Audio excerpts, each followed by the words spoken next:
E estamos de volta no nosso Pode Falar número 4. E dessa vez estamos aqui, minha companheira Flávia Nascimento. E temos um convidado especial hoje, Dr. Júlio, psiquiatra, para a gente falar sobre depressão, ansiedade. Então, hoje, Júlio, por favor, se apresente para a gente começar o nosso bate-papo. Olá, boa noite. Primeiro, quero agradecer aqui, um prazer estar aqui com vocês. Agradecer ao Ramon, a Flávia. Eu sou o Júlio, né? Tenho 31 anos aí. Sou formado em medicina pela Universidade da PUC de Campinas e ainda faço agora lá residência de psiquiatria também na Universidade da PUC de Campinas. Moro em Campinas já há 8 anos, mas nasci numa cidade mais do interior lá, que é de São João da Boa Vista. E estamos aqui hoje para falar sobre ansiedade e depressão, que é um tema que acho que muita dúvida e muita gente ainda está muito confusa, ainda mais pós-pandemia, né? Vamos ver se a gente consegue esclarecer bastante dúvida aqui para a galera. Hoje eu já me encontrei aqui, então já vou tirar bastante dúvida, ansiedade, tem tag, né? A gente já fez um podcast praticamente lá embaixo, antes da gente começar, né? Na recepção a gente chegou mais cedo, e aí a gente começou a conversar, e na verdade, na hora que a gente viu, tava tendo um podcast. Eu falei, gente, calma, não gastem todos os assuntos. E a gente, eu falei com a Flávia, vamos falar um pouquinho sobre parte de ansiedade, né, Flávia? Porque acho que todos os meus pacientes são muito ansiosos. Você tem praticamente só pacientes com autoimune, Sim, que gera ansiedade. E a gente vê essa questão de, igual o Júlio falou, de pandemia, de esse pós-período, né, que a gente passou, com todo mundo usando medicamento, até uso discriminado, a gente sabe que existe. E o Brasil é um dos países que mais usa antidepressivos. Sim. Conta um pouquinho, Júlio, assim, como que são as pessoas ansiosas, como que as pessoas te procuram, e como que é, assim, como que acaba sendo o tratamento inicial e quando a pessoa deve procurar realmente uma ajuda, porque a gente sabe que tem preconceito, né? Sim, bastante. De procurar um psiquiatra, achar que é uma coisa de, sei lá, maluco, sim. né? Sim, tem bastante esse preconceito. Você sente isso, assim, na prática? Bom, perfeito. Bom, primeiro que a ansiedade em si, né, se a gente for pegar a raiz mesmo, a gênese aí do problema ansioso, né? Basicamente eu gosto de dividir em duas coisas. Ansiedade é preocupação excessiva e um medo muito intenso.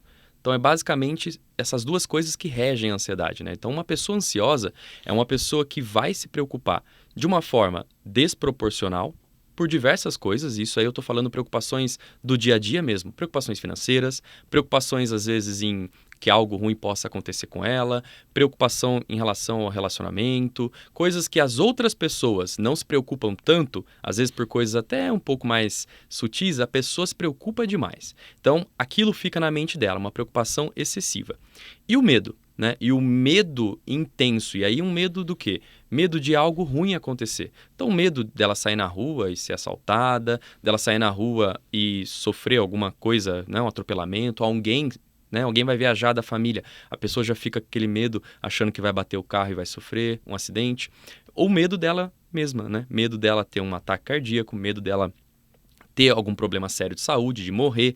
Então, você imagina essas duas coisas numa pessoa, né? Que começa a se preocupar demais, juntamente a um medo intenso, e isso fica o dia todo na cabeça dela, né? Então, a mente de uma pessoa ansiosa é uma mente preocupada, uma mente medrosa, né? Uma mente com muito medo. E aí, no dia a dia, né, como que eu recebo isso? Depende do ambiente que eu tô.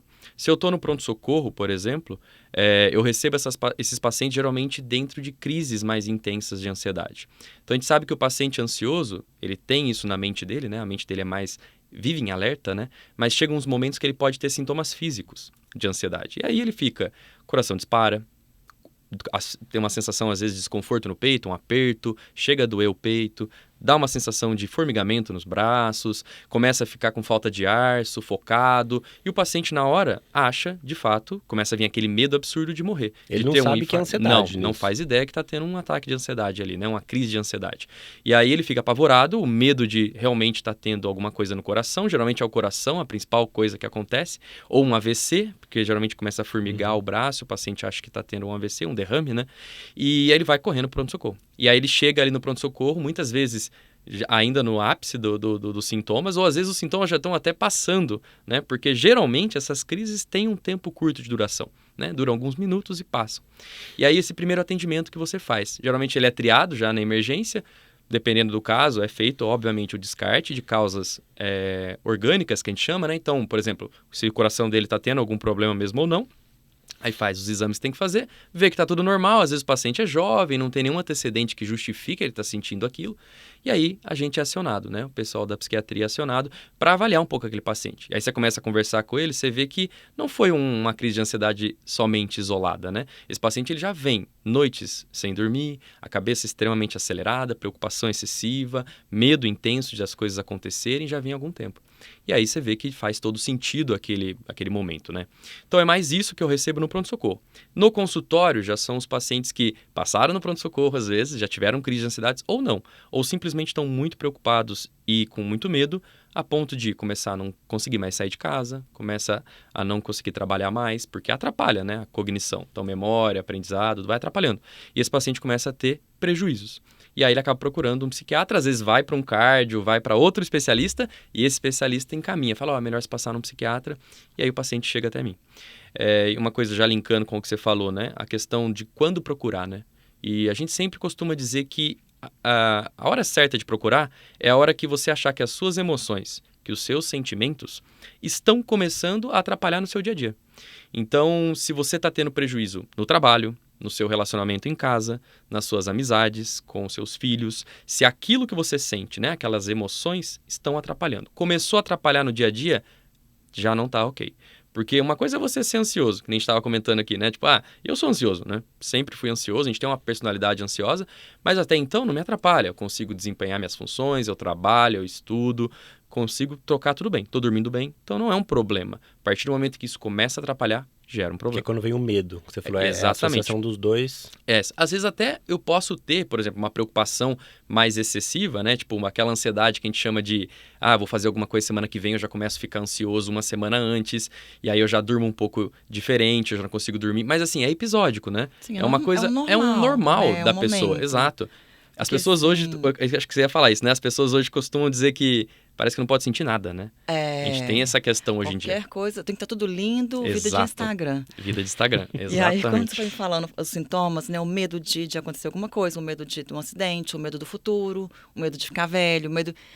Eu fui me encaixando tão ali, de verdade, juro, eu tenho tag. Sim. Então, assim, e eu que sou médica, já 10, 15 anos, não sei, que eu formei, eu fui procurar atendimento psiquiátrico mesmo por orientação do meu psicólogo. Sim.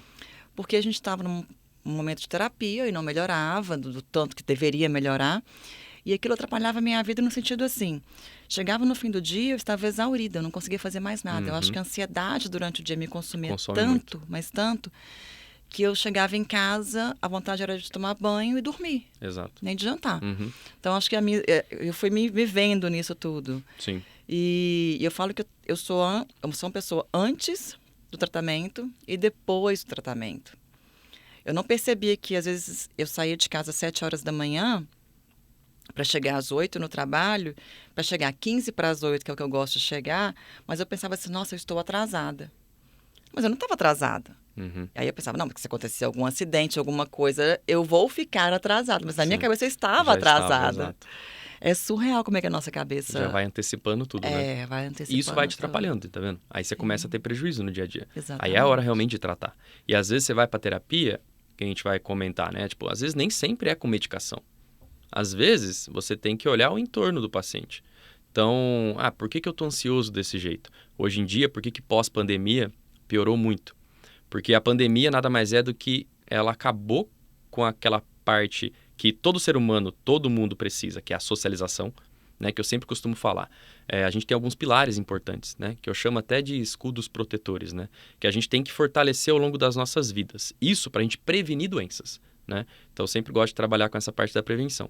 Um deles é a socialização, né? A gente precisa, a gente é um ser sociável. A gente tem que sair. A gente tem que frequentar lugares, conhecer novas pessoas. A gente tem que ter essa comunicação, essa empatia. Isso faz parte do dia a dia.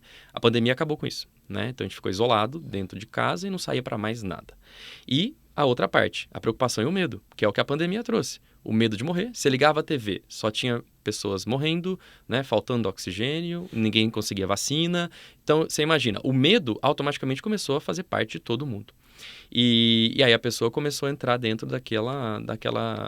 desse problema aí, dessa gênese ansiosa, né? E começou. Cada vez mais ela foi ficando doente, até o ponto que hoje em dia aumentou muito o número de pessoas com algum transtorno de humor, ansiedade, depressão pós-pandemia. De todas as idades, né? De todas as idades. Criança, idoso, qualquer idade. Ficou geral agora. Tipo, hoje, antigamente você tinha uma certa distinção de idade, hoje você vê geral. Porque é basicamente isso, né? Todo mundo está sobrecarregado, né? Hoje você já tem... A gente estava falando, né, da criança, né? A criança, desde pequenininha, ela já tem uma responsabilidade... Uma carga muito grande. Que não existia antes, né? Tipo, sei lá, quando eu era criança, eu não tinha isso aí, nem perto disso. Nunca. E hoje você vê as crianças, que você conversa com uma criança de 14, 15 anos, ela já tá pensando o que ela vai ser, o futuro dela, o jeito que ela tem que ser, que ela tem que ir bem no vestibular, mas já tá com 15 anos, já tá pensando lá na frente. Isso tudo é pela cobrança, né? Que vai gerando desde cedo e ela vai construindo assim. Então, até por culpa dos próprios pais, também, né? Que já geram essa cobrança na criança. Na criança. Às vezes parece que é uma frustração da próprio pai que reflete na criança o que ele não fez, alguma coisa exatamente, do tipo. Exatamente. E aí você vê, né? Tipo, acho que os pais, às vezes, eu vejo muito isso, né? Chega, meu filho nasceu, meu filho tem que ser perfeito. É óbvio, né? A gente quer que nossos filhos, né, sejam melhores do que a gente foi. Só que aí começa a falar assim, meu filho já tem que falar inglês logo cedo, ele já tem que aprender uma língua, 2 línguas. Escola bilíngue. E aí já começa, aí põe na escola bilíngue. Assim, nada criticando isso, obviamente, né? Eu acho que tudo isso é aceitável. Eu acho que, obviamente, a criança é o momento mais certo dela aprender, porque as conexões dela é no momento correto, ela aprende com muita facilidade. Mas lembrar que ela precisa ter o tempo de criança também, né? Então, ela tem que ter o tempo para ela brincar, dela fazer as coisas de criança. Hoje em dia, muitas crianças não fazem coisas de criança, né? Já estão... Você pega a agenda delas, né? Tipo, tá tudo ali no crono... Tem até que eles têm, né? Tudo bonitinho, de segunda a sábado, tudo que ela tem que fazer. Todas as atividades. E aí, cadê a atividade de criança, né? Que ela pode, sei lá, fazer qualquer coisa. Tempo ocioso, pegar, né? Pra não fazer nada. Pra fazer nada. Ou pegar uma caneta e desenhar alguma coisa nada a ver no papel. Ou pegar um carrinho e ficar brincando de nada. Ou ficar inventando brincadeira em casa, que nem a gente fazia antes. Não tem. existe. Isso faz muita falta pra criança. E a tela também o tempo todo, E a tela, né? exato. Bebê, tela.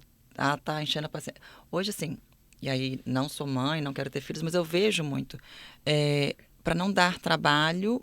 é melhor eu dar a tela. Exato. E será que isso é o mais saudável, né? A gente tem que parar e pensar. Sim. Porque a criança não dorme, a criança às vezes troca dia pela noite. Isso acontece, a gente tem visto muito hoje. Cada dia mais, não só crianças, pessoas doentes. Sim. Né? Justamente por tela, por ansiedade, por neuroinflamação. E aí, na hora que a gente vai ver, igual a gente estava falando mais cedo, Exato. Não é uma coisa só, não é só o remédio, né, que a gente falou, não é só a bengala. A gente tem todo um processo que a gente precisa melhorar. Ambiente, todo um meio que a gente tem que trabalhar. Sim. E você parece que trabalha muito com isso. Pensa muito nesse... Eu gosto muito dessa parte. Eu tento trazer isso o tempo todo, né? Porque eu sempre falo para os meus pacientes, né? O remédio, que nem a gente estava falando, né? Vou tomar remédio, né? Então, alguns pacientes têm indicação. Tem, beleza. A gente começa um tratamento, mas o que eu vejo é que hoje as pessoas acham que precisa de uma pílula mágica, né? Hoje em dia, né? Todo mundo quer uma pílula mágica. Alguma coisa que ela vai tomar e aquilo vai resolver o resto da vida dela. Sem esforço. Sem esforço. Exato, essa é a palavra, sem esforço. E aí, isso é a pior bobeira de se pensar. Não existe isso, né? Então, existe a frustração também. Porque ele começa um tratamento, às vezes ele acha que aquilo é uma bengala e vai resolver a vida dele, e depois ele vai ver que não é isso. Não resolve a vida. O remédio, ele é muito bom? Sim. Quando bem indicado, ele é excelente e é preciso. Mas a pessoa precisa aprender que ela tem que identificar o que está errado na vida dela. Né? Se ela é ansiosa, por que ela está ansiosa? Sobrecarga de trabalho, cobrança excessiva, tá dormindo bem? Não tá. Tá fazendo higiene do sono adequada, que ninguém faz. Então fica lá no celular até antes de dormir, trabalhando, cabeça agitada, deita, não vai dormir. Então tá fazendo atividade física, tá comendo melhor, tá evitando produtos, né, que são mais inflamatórios, que a gente sabe que tem que evitar, que isso piora a ansiedade. Nada disso está sendo feito. E aí toma medicação, fica bem? Fica. O remédio ele dá a controlada. Só que com o passar do tempo, o que eu acabo percebendo, a pessoa fica ali refém do remédio, né? Ele vira... Aí todo mundo fala, que é um mito que a gente sempre diz, né? Remédio psiquiátrico vicia, causa dependência. Mentira. Né? Existem os que causam? Existem. Né? São alguns muito específicos. Mas a grande parte dos nossos remédios, acho que 90%, não causam dependência. Né? Pelo contrário. Sabendo usar. Sabendo usar. E não causa dependência, assim... quimicamente, né? Se a gente for pensar quimicamente. É psicológica. Mas causa psicológica. Dependência. Exato. Essa é dependência psicológica. Ele acha que aquele remédio ali é a salvação dele e aí não tem mais quem tira. E aí ele não quer fazer o resto, né? Que ajudaria, que é de fato que vai trazer benefício para ele. E aí é isso que eu tento bater na tecla, né? Tentar mostrar para o paciente que use o remédio para te melhorar. Porque, obviamente, se você tiver deprimido, desanimado, sem querer sair da cama, ou extremamente ansioso, com medo de sair na rua e ser assaltado, as pessoas ficam realmente num estado de pânico absurdo, né? Só quem tem sabe o quanto isso é realmente algo, é um sofrimento muito intenso. Não dá para você falar para uma pessoa dessa, vai fazer atividade física, vai sair correndo. Não tem como. Então o remédio ajuda nisso, né? Ele tira todo esse quadro, ele tira essa intensidade absurda que ele está sentindo e traz ele para um aceitável, assim. E aí é a hora do paciente começar a fazer o resto. E atrás... Então o medicamento ajusta para ele depois começar a fazer atividade física, no caso. Exato, isso seria o correto, né? Tá. Isso seria o correto. Aí entra a terapia, né? Que também é muito indicado para boa parte dos pacientes, né? E aí existem várias linhas de terapia, mas cada um, né, indicado para um tipo. E o paciente tem que ir atrás disso, para ele tentar entender o porquê que ele está daquele jeito e corrigir, né? Isso se a gente está falando de ansiedade, né? Claro, né? Ansiedade e depressão basicamente funcionam do mesmo jeito, assim, o mesmo esquema, né? É claro que existem as questões genéticas, né? Família inteira é depressiva, família inteira é ansiosa, mas a gente sabe que dá para também controlar isso. Com uma alimentação saudável, uma mudança de estilo de vida, dá para silenciar esses genes e a pessoa ficar bem.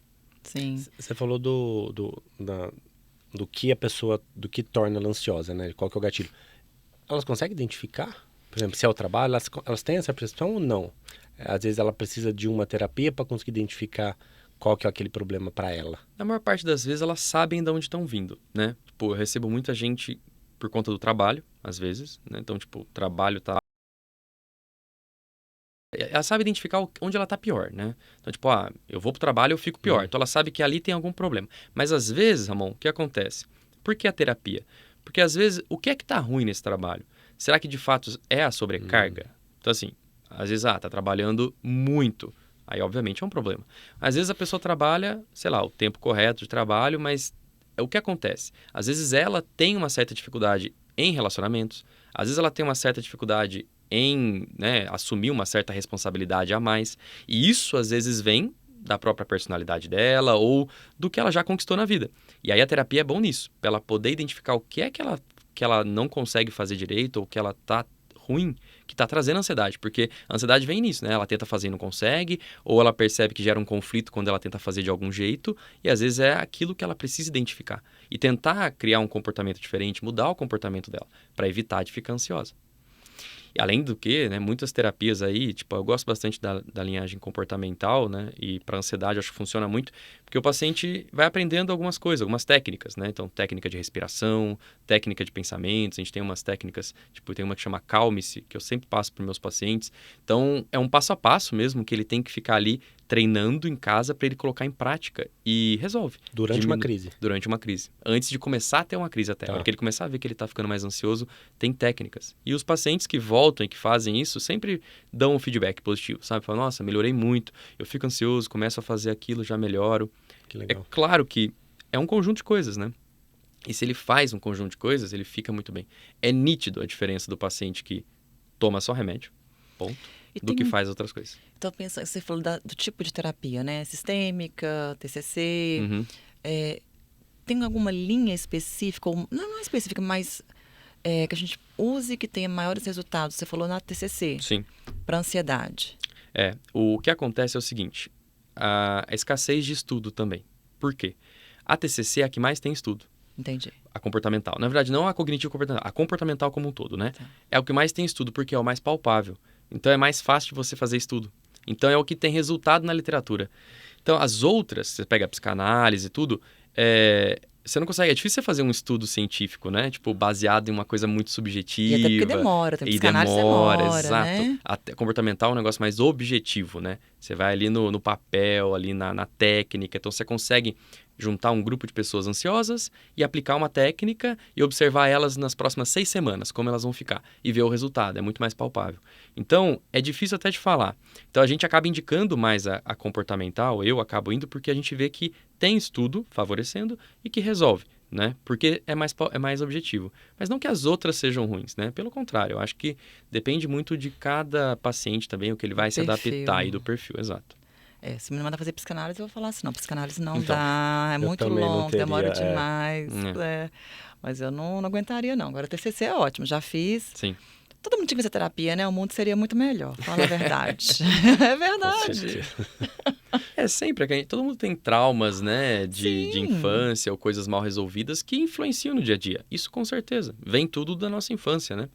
Se a gente for ver, dos nossos primeiros 18 anos de vida, a gente forma a nossa personalidade. É o que a gente é. 18 anos? Dos primeiros 18 anos. O que acontece nesse período vai influenciar na nossa personalidade, que é a nossa identidade, né? É como a gente reage frente às coisas do dia a dia, como a gente recebe uma frustração, como a gente recebe uma notícia diferente, como a gente lida com situações mais traumáticas no dia a dia. Tem pessoas que têm mais dificuldade, porque obviamente durante esse período teve um certo problema, às vezes familiar, de estrutura familiar, não teve apoio, às vezes não teve alguém que mostrasse para ela a forma correta de fazer.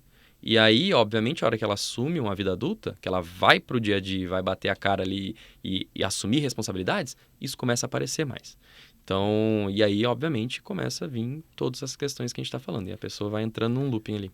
E isso veio aquilo que a gente estava falando, né? De, por exemplo, você falou assim, a pessoa vai formar a característica dela, a personalidade até 18 anos. Aí, se ela não está habituada a lidar com, por exemplo, frustrações, que ela vai ter que saber lidar com isso. Mas se ela aprendeu na casa dela, porque os pais delas não sabiam lidar com as frustrações, então um adulto que nunca se tratou promove uma geração que também não vai saber lidar com as frustrações. Exato. Sim. E é isso que a gente vê, né? Então, muito, né? Os pais, eu acho que, claro, também não culpando os pais, né? De hipótese alguma, mas tem uma influência absurda, né? Porque a criança é o espelho, né? Daquilo que ela está vendo. A gente vê que nos primeiros anos de vida a gente tem muito aqueles neurônios espelhos, né? Que a gente chama de neurônio espelho, né?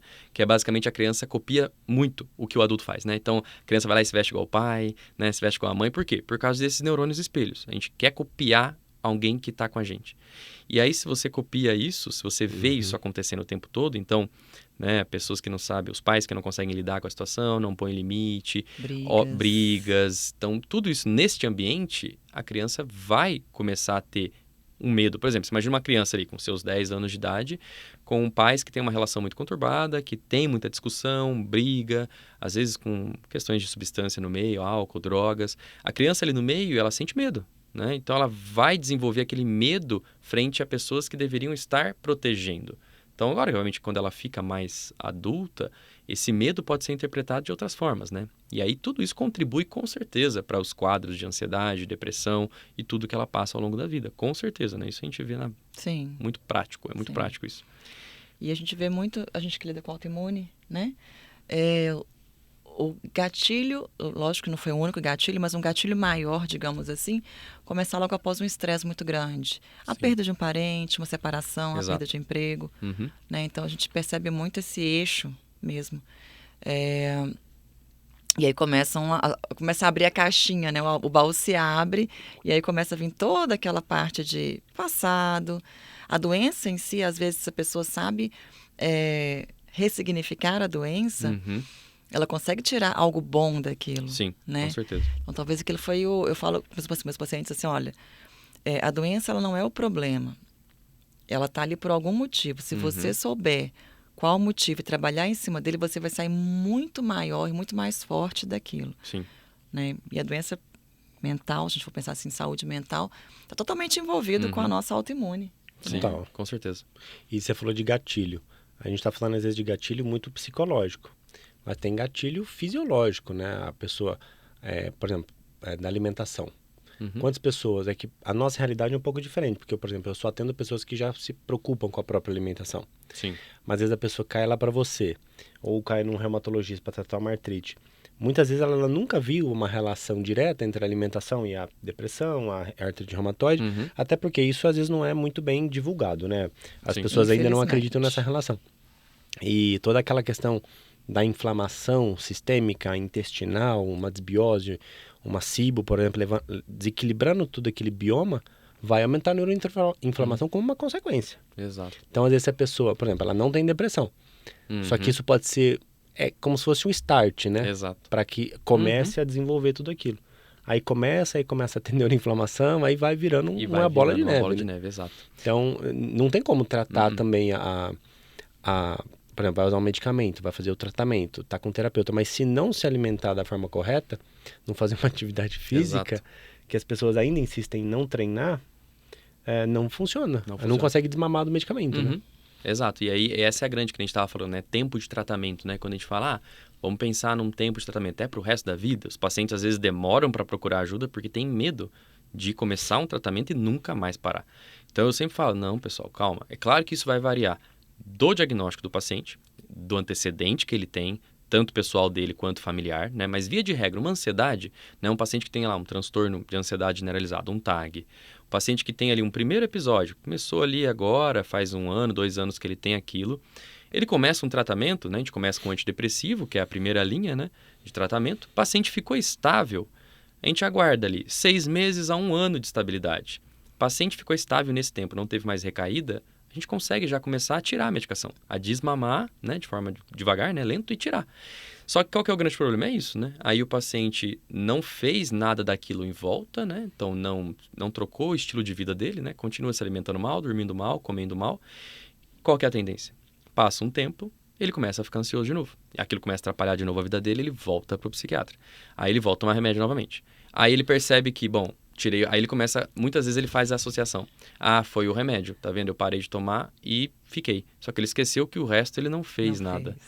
E aí ele fala, não posso mais parar de tomar. E aí gera uma dependência psicológica que eu vejo muito no dia a dia. E a hora que eu quero tirar, é muito difícil. E às vezes eu recebo paciente que fala assim, ó, que eu sei que é totalmente psicológico, né? Que eu falo pra ele, olha, vamos fazer o seguinte, vamos diminuir, assim, às vezes, quando eu vejo que tá muito dependente psicológico, né? Eu chego a falar, vamos diminuir um pouquinho, assim. Às vezes é menos do que deveria ser diminuído. Não vai nem mudar nada do efeito, assim, né? É muito baixo. E aí ele volta depois e fala, doutor, eu diminuí. 5 horas depois eu comecei a sentir, nem deu tempo do remédio chegar ainda. A meia-vida do remédio nem acabou. Então você vê que é muita dependência psicológica. E aí é difícil. Aí você tem que trabalhar com o paciente, ganhar vínculo, né? Na psiquiatria, o vínculo médico-paciente ali tem que ser muito bom, porque senão você perde muito o tratamento. E é isso que eu vejo no dia a dia. E aí que você falou da questão que eu achei interessante dos gatilhos fisiológicos, né? Eu gosto de comparar, eu sempre falo para meus pacientes, né? Que a gente é igual carro. Né? Eu comparo o nosso corpo com uma máquina, um carro, e não deixa de ser. Então, se você compra um carro zero, você tira ele lá da concessionária, pode ser o carro mais caro do mundo ali, você põe ele na tua garagem, se você não sai com ele para andar, de forma alguma, deixa ele lá parado. Após algumas semanas vai dar partida, vai ter algum problema. Por quê? Não lubrificou, o óleo não rolou ali nas engrenagens, enferrujou, ele vai dar problema. A gente é igual. Fica o tempo todo sentado numa cadeira e não se exercita, que começa a vir os problemas. Pega um carro desse e começa a pôr gasolina adulterada, combustível ruim, vai dar problema. Todo mundo já teve esse problema. Mas até engasga, funciona. né? Vai engasgando até a hora que para tudo, você tem que ir lá trocar os bicos. Aí a manutenção é cara, E a manutenção é cara, exato. E aí você vê a gasolina ruim. É o que a gente põe para dentro, é o que a gente come. Então é muito relacionado. Né? A gente pega um carro, a gente faz revisões. Né? A gente fala, tem que levar nas revisões para ver o que está acontecendo. A gente é a mesma coisa, a gente tem que fazer, dependendo da idade, do tempo de rodagem, né, do carro e da nossa idade, a gente tem que fazer check-up. Isso precisa, então é preventivo, né? E isso é tão, né, parece tão óbvio, né? Mas é que na prática eu sei, é difícil mesmo, né? Você pegar as pessoas que já estão com uma vida corrida. Eu recebo muito isso, doutor, como é que eu faço? Eu tenho 2 empregos, eu trabalho de manhã e à noite, eu preciso do dinheiro para sustentar minha família. Aonde que eu vou arrumar tempo para fazer tudo isso, né? E aí entra a parte do planejamento, né? Que aí é uma coisa mais complicada ainda, né? As pessoas não têm planejamento, né? E se precisar fazer... Então é muita coisa para mexer, né? E a pessoa precisa entender. Mas eu acho que eu sempre falo para o paciente, o primeiro passo é reconhecer. Sim. Você já reconheceu que você está errado nisso, não reconheceu? Ótimo. Então agora vamos colocar em prática devagar. Não queira mudar a vida, né? Do nada. Então, às vezes tem paciente que vem e começa a fazer umas dietas restritivas do nada, né? Ele comia tudo errado e aí da noite pro dia ele passa a comer umas coisas assim.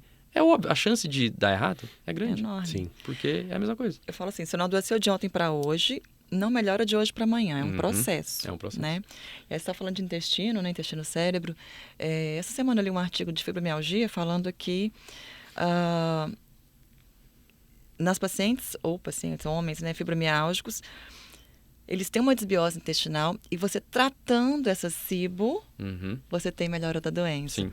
E aí eu me questiono, será que a doença, então, a fibro no caso, né, é uma doença que eles falam que não é inflamatória, Uhum. né? Será que não é mesmo? Né? Eu tenho todo um perfil por trás Sim. inflamatório.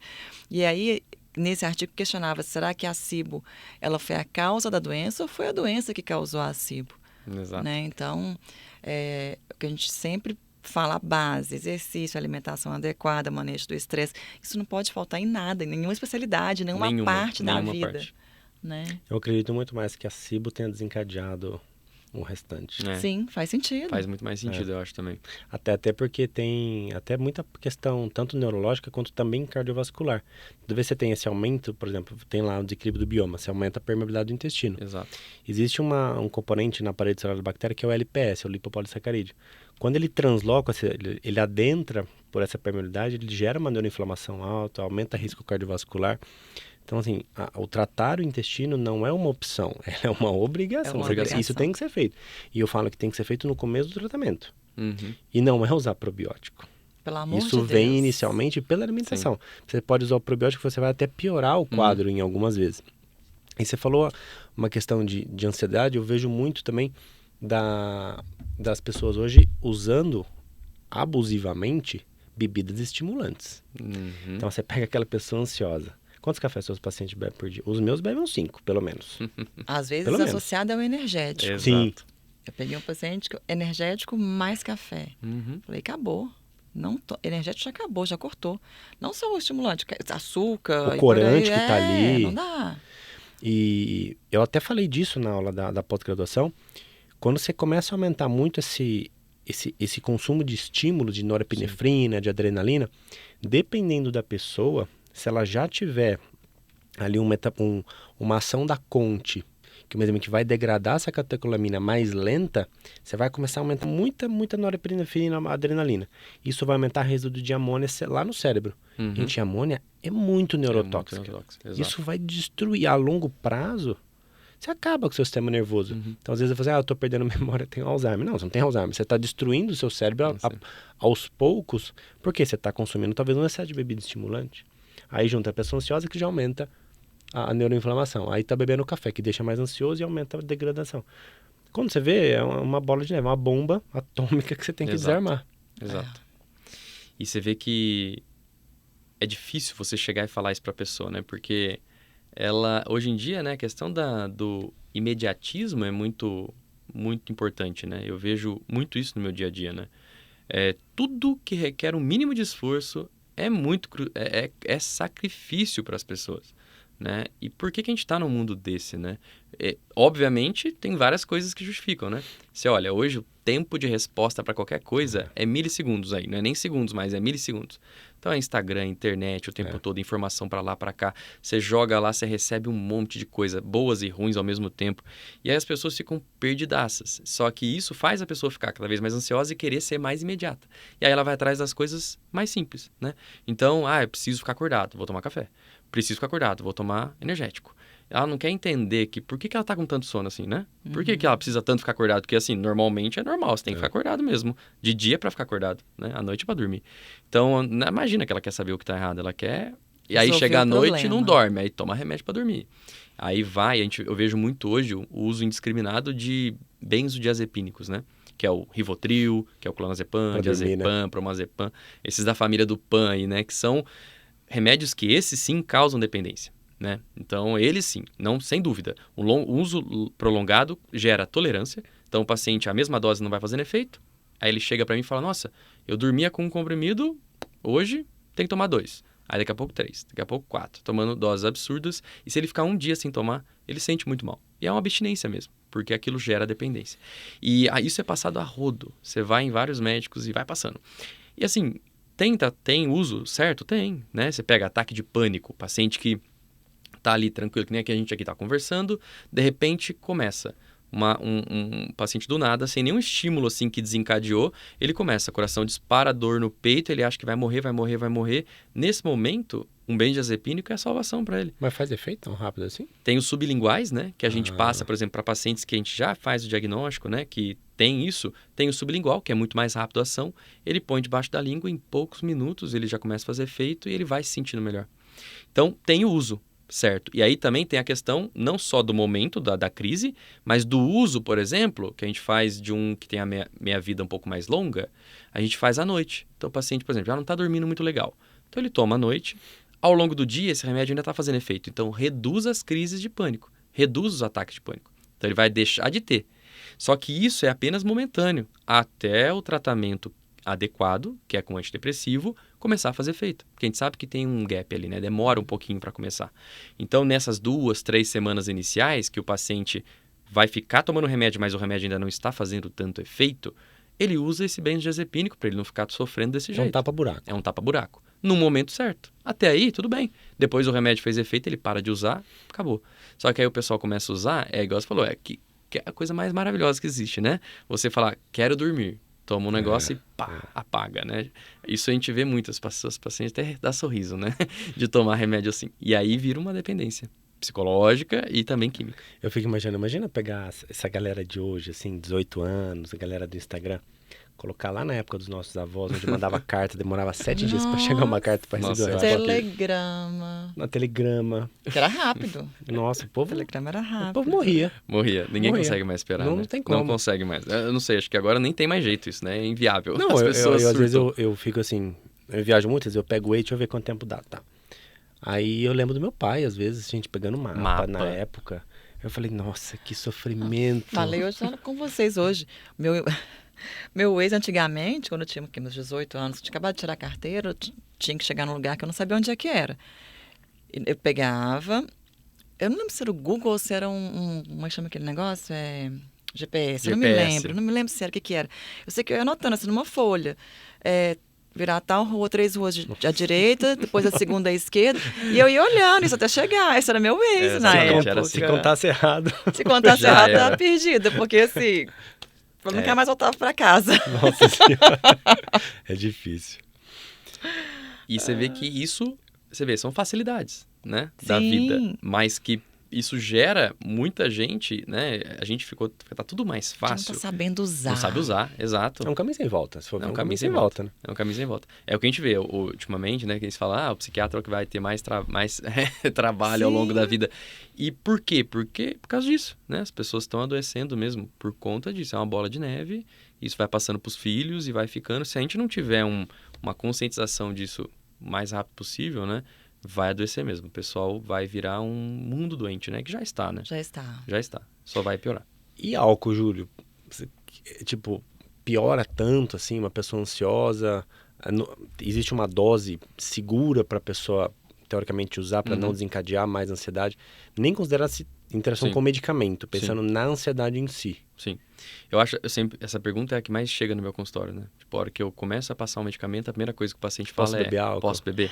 Né? É a preocupação do paciente. E aí eu falo assim, eu sou bem claro. Eu falo assim, olha, eu não vou ser hipócrita e nem assim, aqueles caras do não vai, não sei o quê, porque eu sei que a vida é complicada. Eu vou falar pra você, não pode, ou você vai abandonar o remédio, ou, então assim, eu tento esclarecer o máximo para ele. Aí eu falo, olha, interação existe? Existe, que nem você falou, tem interação medicamentosa, que é bem clássica. Mas vamos pensar no mais agudo ali, Mas que a mais pessoa palpável. sente com a interação medicamentosa? Isso aí, por exemplo, mais em relação ao por exemplo, o álcool ele acaba mais Deprimindo, o metabolismo hepático, né, da CYP, né, que é a enzima que ele acaba deixando ela mais lentificada, né? Então, você acaba tendo às vezes um aumento no sangue da substância, né? Você fica mais efeitos mais colaterais, rápido, e começa a ter efeitos colaterais do remédio às vezes. Tá. Então, vamos supor, o paciente que faz uso frequente do álcool. Qual é o problema? E toma remédio. Vamos supor que ele tome remédio para ansiedade e faz uso frequente do álcool. Esse uso frequente, além de dificultar a metabolização do remédio, que vai atrapalhar no tratamento dele, porque você vai perder, né? Se eu estou dando ali 10 miligramas de escitalopram para ele, eu vou perder esse nível. Eu não sei quanto que está sendo metabolizado de fato, porque o álcool interfere. Então, automaticamente, isso vai atrapalhar. Agora, em relação agudamente, o paciente é ansioso, ele toma o álcool, o que eu muito vejo, né? paciente que tem algum transtorno psiquiátrico em si, que seja de humor, ansiedade, depressão, ele acaba muito indo para o uso das substâncias, né? Então, álcool, maconha, por quê? Relaxa. Essa é a primeira coisa que eu ouço. Não, eu relaxo. E de fato, né? Naquele momento inicial, o que o álcool faz? Depressão, né? Ele dá uma depressão do sistema nervoso central. Então, obviamente, você vai esquecer dos problemas, né? A vida fica maravilhosa. Só que isso é ali no momento que você está usando muito pouco tempo. Logo depois, você tem um efeito rebote muito intenso. Então, é muito claro, a pessoa tem, às vezes, mais ataques de pânico, mais crises de ansiedades logo após o uso do álcool. E no dia seguinte, ela também fica muito mais ansiosa. Tá? No dia seguinte. Isso tanto para ansiedade quanto para depressão. Paciente que faz paciente, ele sente isso. Ele vai numa festa, ele bebe excessivamente, no dia seguinte ele acorda muito pior dos sintomas ansiosos ou depressivos. Ele já fica, além do efeito do álcool, né, que vai desidratar e tudo mais, mas ele já fica mais irritado às vezes, ele fica mais ansioso, ele já fica com mais medo, mais preocupado ali naquele dia todo. Então existe um efeito muito imediato do álcool ali no momento e no dia seguinte que piora. Além do efeito crônico, que eu acho que é da metabolização, que vai atrapalhar. E aí eu sempre falo para o paciente, olha, seguinte, você está aqui para tratar. Então eu acho que se a sua principal preocupação nesse momento for, posso beber, eu acho que você está dando valor errado às coisas, né? Eu acho assim, não vai te matar tomar uma taça de vinho, né? O problema é que ninguém toma uma taça de vinho, exato, esse é o ponto. Esse é o ponto. Então, é difícil até falar qual a dose ideal. Porque aí eu falo para o paciente, 3 tacinhas na semana, tudo bem. Não existe isso. Depende também do sexo, do metabolismo da pessoa e tudo mais. E também depende disso. A pessoa não vai parar aí. A gente sabe que o álcool, né, principalmente quem já tem uma tendência a desenvolver uma dependência e tudo mais, gera um ciclo de recompensa, né? A gente pega lá no cérebro, em regiões, né, como núcleos accumbens. A gente tem um ciclo de dependência ali muito formado. Quem já tem isso geneticamente já, ou... Então, você começa a tomar uma dose, aquilo já é uma enxurrada de dopamina absurda nessas regiões, que é o que dá prazer, é o que dá euforia e é o que dá a vontade de tomar um segundo copo. Que é o que toda droga faz, toda droga faz, exato. E aí, por isso que o uso abusivo da substância é muito intenso nesses pacientes. E só piora, né? Não tem nenhuma substância que vai melhorar, não adianta, entendeu? E é uma coisa, esse negócio de falar beber pouco, beber muito. Eu nem pergunto mais assim em consulta. Mas você bebe... Quanto você bebe? Eu não pergunto mais. Pouco. Mas pouco quanto? Exato. Porque um dia eu perguntei pouco. Bebo 2 garrafas por semana de vinho. Isso não é pouco. Isso pra mim é um absurdo. Isso é muito bebida alcoólica. Exato. Pouco pra mim é uma long neck. Isso pra mim é pouco. É. Mas o pessoal bebe muito, né? Sim. Nossa, e na pandemia piorou demais. Beberam muito, verdade. Exato. Piorou. O pessoal não fazia nada. Exato. Né? Não saía de casa. Não ia pra algum lugar socializar, não conversava com ninguém. Qual que era o único companheiro ali? O álcool. O álcool. Isso, assim, é fato, tanto que em Minas aumentaram a taxa de imposto sobre o vinho. Sobre o vinho. Porque o pessoal estava... Você ia no supermercado e era isso. Só estava carrinho batendo... garrafa de carrinho, né? Gente. Assim, carrinho batendo... Gente, como assim? E realmente, é uma bengala o álcool, né? O álcool é uma bengala, é um conforto, né? Você tá ali naquele mundo, liga a TV, é quase, só coisa ruim, é só morte na pandemia. Aí você vai lá e toma aquilo na hora, você esquece o problema naquele momento. Você sabe que eu nem assisto TV, feliz. Né? Se eu pudesse falar para os pacientes, nem liga a TV, nem tenho TV em casa. Eu tenho internet a cabo daquela que não pega nenhum canal, eu só tenho pela internet. Sim. Só. Aí você vê só Netflix, eu uma vejo, série, isso, é igual o que, em casa, é o que eu faço, eu não vejo porque mais TV televisão, aberta também, jornal, nem outro... Isso não me informa nada. Se eu quiser ver notícia, eu vou procurar em algum site que eu confio mais. Que é confiável e que vai trazer... Isso. Exato, porque senão é muita coisa excessiva, né? Manipulada, e isso deixa as pessoas piores, não adianta. E aí junta tudo isso, né? A pessoa, às vezes, né, é muito desinformada, né? Que a gente falou... hoje em dia, né, eu vejo muitos pacientes que estão inseridos nesse meio, né, extremamente de ouvir notícias ruins o tempo todo e tal. E aí, até que eu dei uma palestra recente, né, sobre... foi pro CPQD lá de Campinas, que falava sobre o poder da gratidão. Eu achei um tema bem interessante, porque é uma coisa que a gente nem ouve falar, né, muito assim, tipo, e nem valoriza tanto, né? Porque quando a gente... Do mesmo jeito que você ouvir coisas ruins podem te trazer doenças, né, doenças mentais, você falar coisas boas e viver num ambiente positivo te traz coisas boas também. E aí isso acaba sendo conversa de coach, né? Que é o que você fala assim, isso é coisa de coach. Mas aí eu fui a fundo pesquisar o que tem hoje de estudo mostrando a neurobiologia disso mesmo. Então, o quanto aumenta de dopamina, de noradrenalina, de serotonina no cérebro, quando você recebe algo grato, né, uma gratidão, uma atitude de gratidão de alguém, é absurdo. E, ao mesmo tempo, existem estudos que mostram, você pegar o cérebro de uma pessoa e fazer aqueles estudos que deixa mais luminoso, né? O Pela atividade marcadores, cerebral. exato. Você pega e coloca uma notícia ruim que está passando numa TV, no momento que esse paciente ali, para ver o cérebro dele, regiões da amígdala, por exemplo, que são regiões onde o paciente fica em alerta, que é a região do medo, é a região da luta e fuga, está super ativada. Então, você fica o tempo todo ouvindo isso, essa região do seu cérebro fica o tempo todo ativada. Ao longo do tempo, isso vai gerar um transtorno ansioso, com certeza. Porque é o problema, tá ali, né? Se você pega um paciente ansioso, ele tem uma amígdala superativada. E aí ele fica aquilo o tempo todo, em alerta, né? Porque coisas ruins podem acontecer a qualquer momento. Legal. Interessante. Né? E as pessoas, infelizmente, eu fico bastante triste, assim, de ver que às vezes é difícil a gente transmitir isso, né? E aí, esse é o intuito que eu tento fazer no dia a dia, né? Claro que a gente lida com diversos tipos de público também, né? Mas eu tento fazer isso dentro da capacidade da pessoa, né?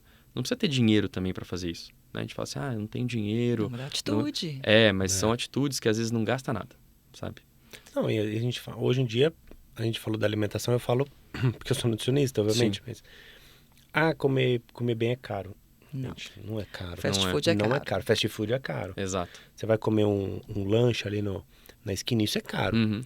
Agora, pra você comer arroz, feijão, Verdura, frango, verdura, que seja, isso não é caro. É, Cara, esse é no mercado pra comprar um pacote de biscoito recheado, exato. que você vai gastar, sei lá quanto custa, R$2, R$3, não sei.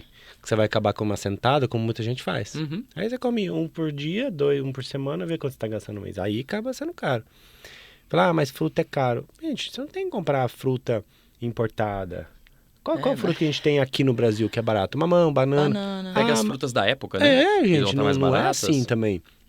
Mas não sei quem come pitaia. Ok, mas você vai não comer nada só porque você não pode comer pitaia? Exato. Então é um pouco do...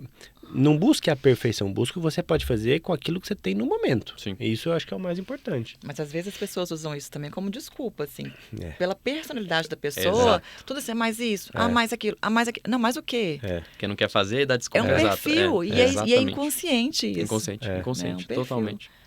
Ô, Júlio, a gente falou muito de ansiedade, essa coisa de criança. Deve ser mais difícil diagnosticar criança, né? Sim, sim. E a mistura entre... Me veio isso aqui na cabeça agora. Entre ansiedade... Porque a ansiedade gera consequências comportamentais também. A pessoa pode ficar mais estressada, desequilibrada. Com TDAH, existe essa mistura ali? E como que vocês sabem como que é isso? Porque hoje em dia virou moda, né? Todo mundo, eu tenho TDAH. Parece que todo mundo tem. Sim. E tem mesmo? Ou é super valorizado isso?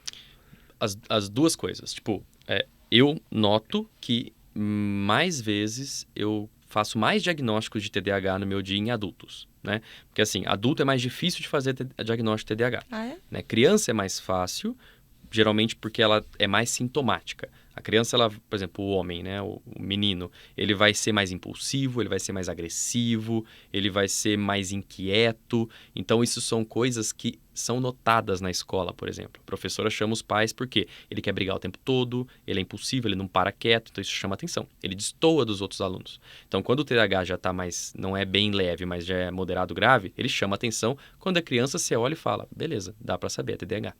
Só que quando ele se torna adulto, o que acontece na maior parte das vezes? Essa questão da impulsividade, da hiperatividade, ela acaba atenuando um pouco, né? Às vezes atenua bastante. E o que sobra mais é a desatenção, né? Então, o paciente fica desatento. E aí, ele começa a esquecer coisas, esquece objetos, ele esquece as coisas que ele tem agendado, né? E aí ele começa a ficar perdendo foco, ele não consegue terminar uma tarefa que ele começou. E aí começam esses sintomas. Se você for analisar, pegar uma pessoa ansiosa, ela tem esses sintomas também. Porque toda doença que a gente for falar em doença mental, a parte cognitiva do paciente vai estar prejudicada. Esse paciente, se ele está ansioso, né, ele vai ter a atenção prejudicada, ele não vai conseguir, às vezes, também começar e terminar uma tarefa, ele vai ter dificuldade de concentração, esquecimento. E aí você fala, nossa, aí bananou tudo, né? E aí, por isso que é difícil o diagnóstico no adulto. Por quê? Geralmente, o TDAH vem lá desde a infância, certo? E, às vezes, ou não foi tratado, ou, às vezes, era leve e passou despercebido. E a hora que ele atinge a vida adulta, e ele vai ter muito mais responsabilidade do que uma criança, aí começa a aparecer. Porque aí ele tem que fazer as coisas, é o dia inteiro de coisas para fazer, e aí os sintomas começam a aparecer mais no comportamento. E aí é o que você falou, ele começa a se frustrar o tempo todo. Por quê? Ele esquece as coisas, não termina as coisas que ele planeja, e ele não consegue entregar nos prazos. E aquilo, você imagina ao longo do tempo, o paciente ele vai ficando ansioso. Porque ele se acha incompetente, Exato. É uma frustração. Ele começa a ver que as coisas para ele não dão certo. Então, a hora que chega no meu consultório, geralmente chega o combo, né? É o paciente que tem o TDAH, só que tem junto um transtorno ansioso, um transtorno, às vezes, depressivo, porque pelas consequências do TDAH. E aí, saber diferenciar isso é difícil, né?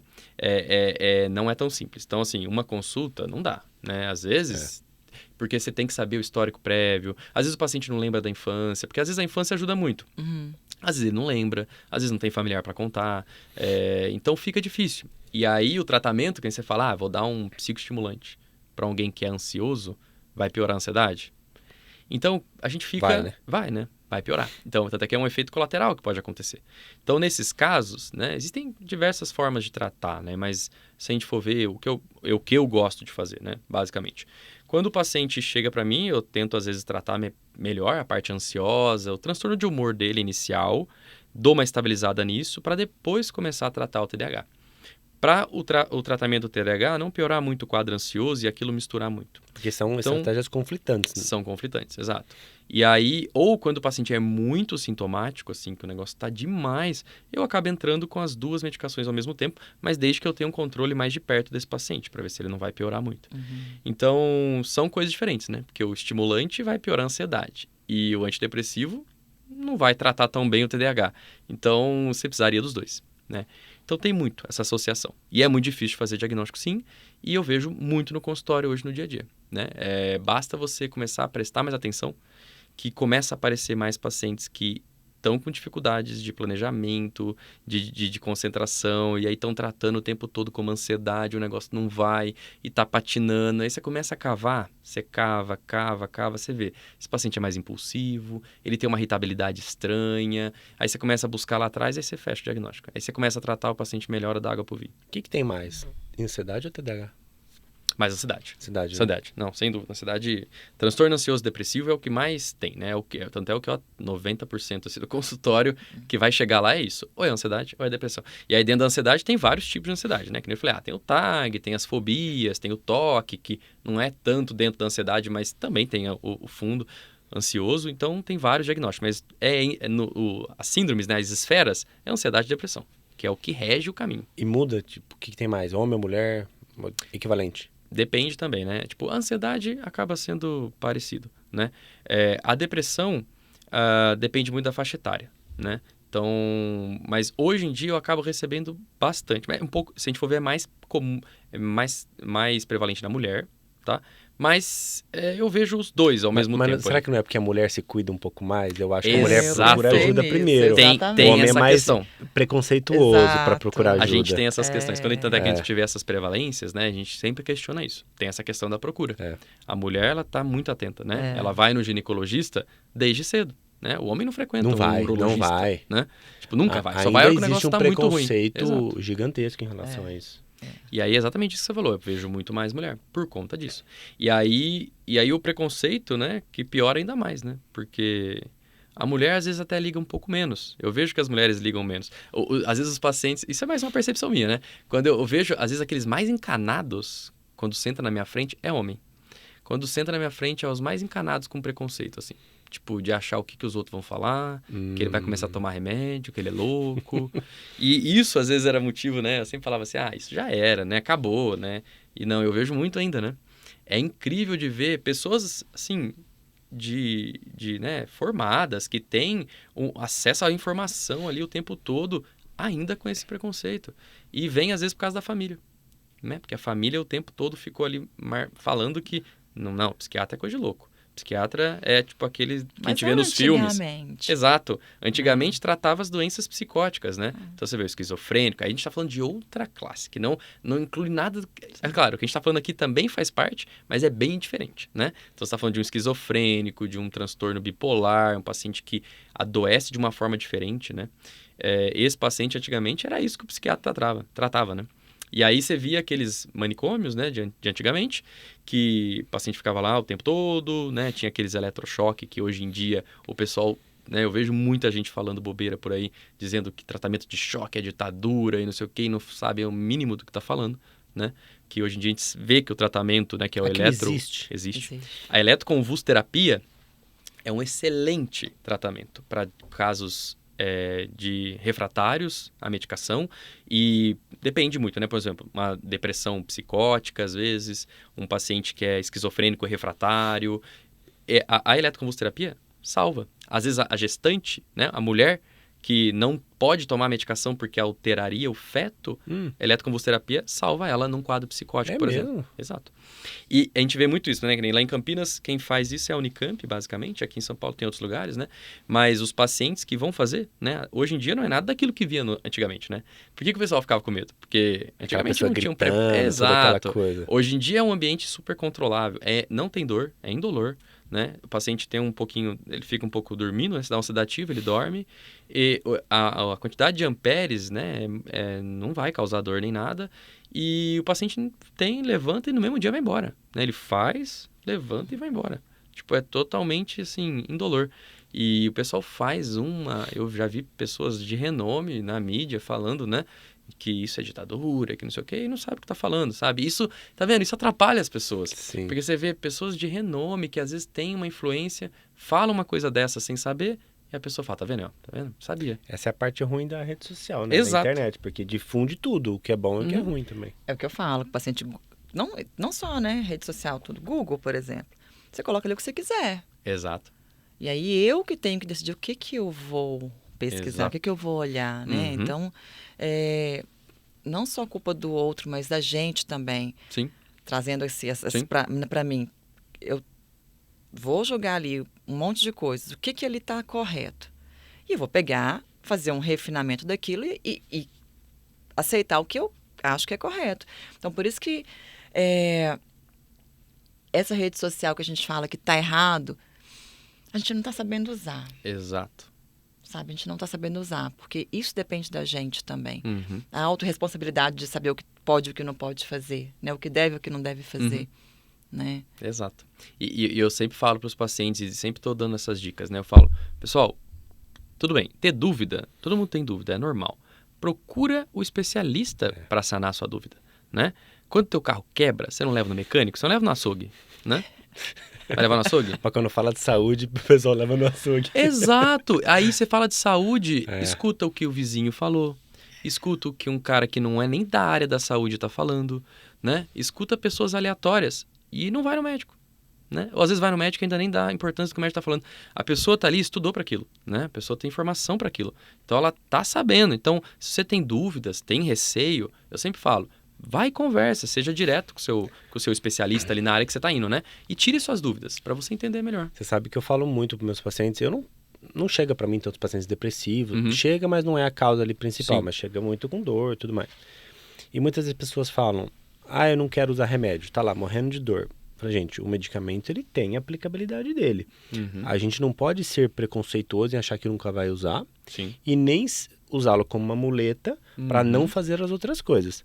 Mas o medicamento na área psiquiátrica, na área da reumatologia, na área de qualquer especialidade, ele tem a aplicabilidade dele, ele vai melhorar a qualidade de vida. Desde que a gente saiba usar, né? Falar igual, por exemplo, usar corticoide. Você usa quando tem que usar. Sim. Mas depois a gente tenta tirar. Exatamente. Vidas, né? Mas aí, você foi falando da dependência, do antidepressivo, e a gente vê isso também com o corticoide. A dependência psicológica do corticoide. Então, assim, ninguém é contra remédio, a gente é contra só o medicamento. Isso eu sou totalmente contra. Mas tem momentos que a gente vai precisar. E que só aquilo vai melhorar naquele momento para me dar uma força para eu conseguir começar a fazer as coisas que eu tenho que fazer. A partir dali, começar a melhorar e ir retirando o que não é. Então, né? Perfeito, é isso mesmo. Faltou alguma coisa? Acho que... Não? O recado foi dado. E que- eu já fui imaginando Nossa, foi vários bom, outros foi muito temas, legal. assim. Eu Aí acho você vai que- voltar, tem que voltar. Voltar, Tem que voltar. Eu queria É um falar essa outra prazer. parte de esquizofrenia, porque eu não sei nada disso também. Isso é legal. Deve ser bacana. Legal. Nossa, essa parte é a parte que acho que todo psiquiatra gosta, é o que mais gosta, né? É o que mais chama a atenção do psiquiatra, Mas é né? desafiador. É desafiador, né? por isso, né? É. Geralmente quem faz psiquiatria, não todo mundo, né? Mas a grande maior parte, né? Faz por conta dessas doenças, né? É da esquizofrenia, né? É o psicótico, o paciente psicótico. O paciente psicótico é um paciente muito diferente, né? Do dia a dia. E, assim, é muito, muito interessante de estudar isso aí e ver na prática, sabe? E também cheio de tabu, né? É o que mais tem tabu, né? É o Esse que tem mais mesmo, tem né? tabu e preconceito são esses pacientes. E, assim, é o que você vê direto na mídia, né? Nossa, tem muita coisa que eu vejo E algo que não errada. se fala muito, Que não né? se fala. Não é muito falado isso. A gente Exato. pode desmistificar isso aí, É, legal. sim. Eu não sabia dessa parte do tratamento de choque, por exemplo. Uhum, Não sabia que era aplicado isso, realmente. Para mim Sim. isso não existia mais. uhum. E não sabia como era feito, nem a aplicabilidade disso. Não Certo. tinha ideia. Hoje em dia tá crescendo demais, né? Demais, demais, demais. Aqui em São Paulo é fila para fazer. É muita gente por dia fazendo Que legal. eletroconvulsoterapia. E você vai falar com o paciente, o mais interessante é o feedback do paciente. Que ele fala assim, não quero parar. Porque geralmente são sessões, né? A gente marca ali algumas sessões até ele melhorar. E depois, às vezes, dependendo do diagnóstico, ele ainda tem que fazer algumas ao longo da Uhum. vida de manutenção. Uhum. Ele não vê a hora de chegar a hora de fazer a coisa, porque ele sabe o quanto aquilo ajudou ele, né? Então, Legal. geralmente é um paciente que já está há anos tentando um tratamento e não está dando certo, às vezes é refratário, né? E aí chega num tratamento que melhora muito a qualidade de vida dele, né? Puta que massa, que legal. Próximo tema, então. Bora lá. É. Júlio, obrigado Imagina, por estar foi um aqui com a prazer. gente. Foi muito bacana essa conversa. Pra gente desmistificar um pouquinho também, tratamento, que não é pro resto da vida. E a pessoa tem que procurar realmente ajuda. Acho que, igual você falou, é o primeiro passo mesmo. Para que a pessoa volte a ter qualidade de vida. Porque a gente sabe o quanto a ansiedade, o toque para quem tem, para qualquer coisa, prejudica muito a qualidade de vida. Demais. Na Não família, só no isso que eu ia falar, trabalho. não só dele, mas Convívio, né? É isso. Exato, todo mundo que está com ele. É. Então, obrigado. Vou deixar os contatos do Júlio todos aqui embaixo, na descrição. Então, vocês vão encontrar em redes sociais, tudo. Júlio, obrigado. Obrigada, aprendi prazer. muito hoje. Que Eu bom. também. Bacana. Importante isso, é um prazer e, assim, quando disponível, a gente vai estar aqui de novo para fazer outras, com Tenho certeza. Porque eu acho que certeza. quanto mais para fazer para ajudar o pessoal, é o que é melhor, né? Acho que esse é o foco hoje da rede social, da informação, né? Com exatamente. boa Então, informação. Exato. Isso, Então isso. vamos fazer isso com todo carinho. Bora lá. Obrigada. Prazer, gente. Um abraço. Gostei do outro tema também. Vamos marcar? Vamos. Já, né? Meu irmão, vou falar, eu não sabia esse negócio do eletrochoque, É. sabia? Eu não sabia como é que E é super funcionava, comum. mas eu sabia Hoje- que... Ai, gente. Olha o do Pedro da esquina que vai todo dia lá. Essa parte não pode nem ir pro erro de gravação. Pode ser? Pra gente parar de rir aqui. Peraí, calma.